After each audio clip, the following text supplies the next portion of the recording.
Welcome to the AWS Skill Builder platform orientation video. Once you have a login, you go to user menu. First item of the dashboard is my courses. You will see filters. There are many options from enrollment status, not started to completed, type, digital training or learning plan,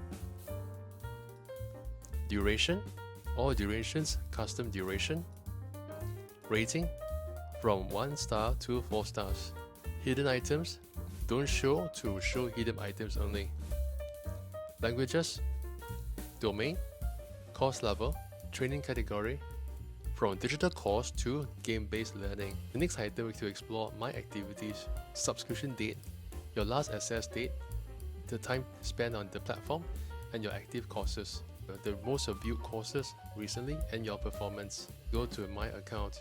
You can customize your profile. You fill in the details. You are required to fill in your preferred email for notification, preferences, preferred language, the preferred date format, and your preferred time zone. Course catalog. So under course catalog, you will see a variety of course offerings from featured content, featured subscription content, to game-based learning, free catalog. You can also find a range of courses, newest to oldest, A to Z. Under course catalog, there's also filters for you to decide from type, digital training to learning plan, enrollment statuses, languages, course duration, domain, course level, training category. Next item is the classroom training. Click View Classroom Training. Under the classroom training, you have different sections from Cloud Essentials, Architect, Machine Learning. If I want to attend the AWS Cloud Practitioner Essentials, I will click to this course.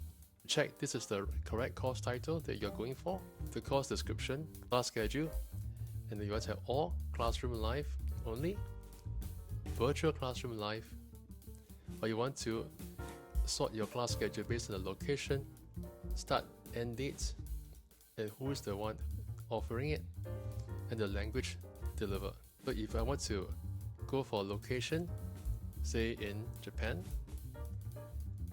assuming I were to start on March 10 to April 9, quite a few sessions.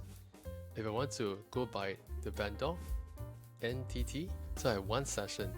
And if I under language, if I want to have it in Japanese, the session I want to attend. Go back to the user menu, AWS Ramp-Up Guides, collection of learning resources. It's got role-based guides, domain-based guides, industry-based guides. Assuming I want to go to Architect Guide, you show the technical resources, support.